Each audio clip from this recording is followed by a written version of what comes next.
Good morning and welcome back, Oxbow Creek. And it's a full week of exciting things happening once again. So let's get to it. You know, this month of February, besides being I Love to Read month, we've been looking at problem solving. And now we've got the fourth step in the STEP problem solving process. And that final step is P, pick the best solution. Because once you have named the positive and negative consequences of each solution you thought of, you can now pick the solution that works best. It's easy to remember the problem-solving steps because they spell out the word STEP, S-T-E-P. And using that problem-solving steps will help you get along better with your friends and your family. So this week, if you have a problem, remember to step it up and use the problem-solving steps that we've discussed over the last 4 weeks. You know, with it being I Love to Read month, we've now finished the book swap. Thank you, student leadership team, for the great job you did with that, and for all of you who contributed. We're donating all the leftover books to kids who need them. We've done Books and Bagels Thursday and Friday. We were just jammed with parents. You know, that was a lot of fun. That was really neat. If you're doing the PTO challenge, make sure you keep track of that. The week ends on February 28th. The month ends, so you want to make sure you turn that into your teacher if you want to take part in that as well. And it's just been a great month, but you know what? February is not the only month that we love to read. We love to read every single month, so keep up the great work with that. We've got some students that have some books to brag about during I Love to Read month. Come on over here, Jack. Jack's coming from 2OB. What's your book, bud? Go ahead. Hi, I'm Jack Bell from 2OB. I'm here to tell you about one of my favorite books, The BFG by Ronald Dahl. The BFG is about a girl named Sophie, and she met a giant named the BFG, and they are trying to save the world from giants. If you like adventure and fantasy books, then you would love the BFG. This is a great one. It was made into a movie too, wasn't it? Did you see the movie? No. I haven't seen it either. I'm going to have to rent it sometime. Thanks, Jack. Ben, come on over. Same classroom. 2OB's got a couple prolific readers. What do you got, Ben? Hi, I'm Ben from 2OB. I'm here to tell you about one of my favorite books, The Little Golden Book of Jokes and Riddles by Peggy Brown. The Little Golden Book of Jokes and Riddles is about funny jokes and riddles. Some jokes are funny, like what time is it when you need to see the dentist? If you like funny books, then you would love The Little Golden Book of Jokes and Riddles. What time is it when you need to see a dentist? Tooth hurty. Tooth hurty. I like that one. That's excellent. Maybe you could write some of those up for our announcements too. Thanks. Joke books are among my favorites, always. Julia and Matea from 4SH. What do you have for us? Hi, we're Julia and Matea from 4SH, and we're here to tell you about one of our favorite books, The City of Ember by Gina Brill. The City of Ember is about the city that's underground. The citizens think that Ember is the only light in a dark world. There's an escape plan in case the generator power runs out, but it's been missing for a long time. Will they find their way out? If you like fiction books, then you would love The City of Ember. It sounds interesting. The City of Ember. Thank you, girls. Thank you. Have you both read it? Yep, keep up with it. All right. Andrea from 4SH is here as well. Come on over. What do you have? Come on over here next to me. There you are. Hi, my name is Andrea from 4SH. I am here to tell you about one of my favorite books, Wonderland by Tommy Covet.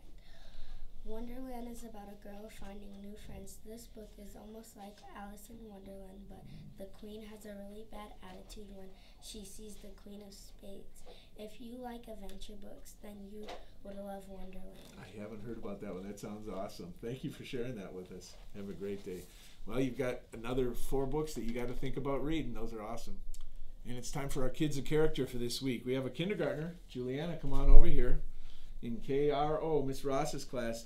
And she says, Julianne has worked very hard to learn her letter names and sounds. Because of her dedication, she has become a great reader, and she's only in kindergarten.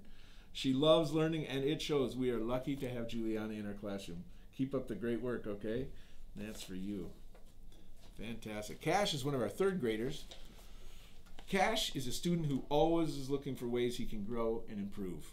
He recognized that he had a problem of humming a lot during the school day. He came up with a list of possible solutions because he did not want the negative consequences of distracting his classmates or having them upset with him. He picked the best solution and is now humming on the way to school at lunch and recess and way less in the classroom. Cash used the STEP STEP approach and it worked for him. Great job, Cash. Fantastic. It's nice to have a living example of what we're talking about. Keep it up. Cory is one of our 4th graders. Ms. Hagberg writes that Cory is definitely wild about learning. He's always participating in class, has the willingness to explain his math strategies and math thinking. He's taken new ownership of how he approaches reading. He is participating in class and challenging himself at all times. He's excited about reading, and it's following him everywhere. Fantastic. Keep up the great work. Go Rebels. And Kylie's one of our 5th graders. We have 2 5th graders we're celebrating today. Kyla here is a wonderful example of a student that's wild about learning. She always has her homework done on time and does a nice job showing her work. When she finishes an assignment early in class, she starts working on something else to challenge her mind. You will always find her working on something in 5KO. What a great way to get ready for middle school. Keep up the great work, all right? Thank you. Nicely done. And Landon is one of our 5th graders, and Ms. Heilman writes that Landon here was working with the class on a tricky algebra problem. Check this out. Bill is 3 times as old as Tom, but 2 years ago, Bill was 5 times as old as Tom. He was the first person to suggest a solution. Now my mind is going, I want to do the math problem. The solution didn't work, but it got everyone thinking of solutions. Mrs. Heilman showed the class a strategy. We solved it, and then Landon moved to working with a small group to solve a similar problem. Landon has some great problem-solving skills. Way to go. Thank you. Keep up the good work. Take you far. Fantastic. Way to go, you guys. Well, we have a special feature in this announcement. We have some students here from ForKN. On February 19th this month, some of the students from Miss Nebel's 4th grade class volunteered their time at St. Teresa's Nursing Home in Brooklyn Park. They spent a couple of hours on a day away from school visiting with seniors and playing games with them, such as balloon volleyball and horseshoes. 4th grade students read a story in their Wonders Literature anthology about a field trip to a nursing home, and this class visit offered a way for the story to come to life for these students. So those who were able to attend that made cards for the seniors at St. Therese. Thanks for volunteering your time, 4th graders. What a great thing that they did. So I'm going to have these guys both introduce themselves to you and then also maybe a highlight from their trip over to the nursing home. My name is Aiden Sawicki, and my favorite part is when we played balloon volleyball. That sounded like a lot of fun. I'd love to try that myself. My name is Bren Fino. My favorite part was when we were playing the game after the ball dropped or something. They had smiles on their face. I bet they did. They loved having you there. My name is Audrey Mason, and my favorite part was just talking with them because it was interesting to learn about what they do there.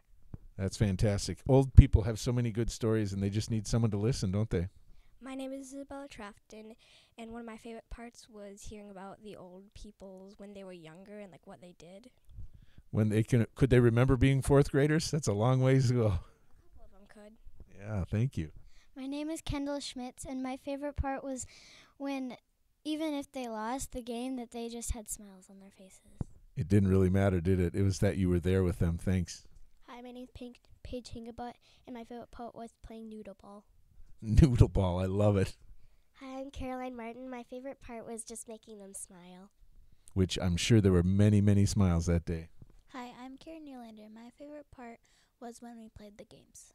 Yeah, I bet. Did they have a favorite game that you remember, or did they like them all?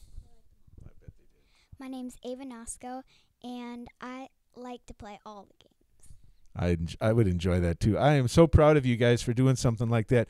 Raise your hand if you think you might do something like that again someday. See, that's fantastic. Good job. Way to go. So as we look at the week, the Art and Academic Expo is finally here, Thursday night. It's the highlight of the year. I'm looking forward to seeing all the performances that I can and checking out all the projects that have been turned in. It's going to be a lot of fun. Thanks to all who participated. Hope you can make it Thursday night to see. It's just really a show of the brilliance that we have around here. It's going to be great. And on Friday, it just happens to be Dr. Seuss's birthday, and I still have my tie here, cat in a hat. So let's all celebrate Dr. Seuss, who left such a legacy with the books that he authored as well. Got some jokes to end the week, or to start the week, actually. And this is from Kaylee in 3BE, it looks like. Why did the Queen go to the dentist office? Well, to get her teeth crowned. Page 4KN. What do snowmen eat for breakfast? Snowflakes. I had some this morning. They were very tasty. And from Natalie in 3SC, I believe. Knock, knock. Who's there? Dishes. Dishes who? Dish is a nice place to visit.